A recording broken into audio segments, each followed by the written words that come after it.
मुक्ताईनगर तालुक्यात आज पावसाने हजेरी लावली, त्यामुळे उष्णतेपासून नागरिकांना मोठा दिलासा मिळालेला आहे।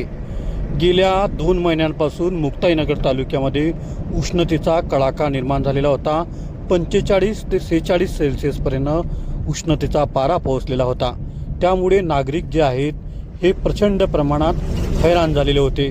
मात्र आज दिनांक 6 जून 2026 रोजी पडलेल्या पावसामुळे मोठ्या प्रमाणात सर्वसामान्य नागरिकांना उष्णतेपासून दिलासा मिळाल्याचं चित्र मुक्ताईनगर तालुक्यात पाहायला मिळालं। तर मुक्ताईनगर तालुक्यात काही ठिकाणी गारपीट देखील झाली।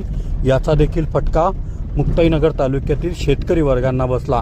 एकंदरीत 2 दिवसा अगोदर देखील वादळी वारा आणि गारपीटमुळे शेतकऱ्यांचं प्रचंड प्रमाणात नुकसान झालेलं होतं। मुक्ताईनगरचे आमदार जे आहेत चंद्रकांत पाटील यांनी तातडीने पंचनामे करून आदेश दिले।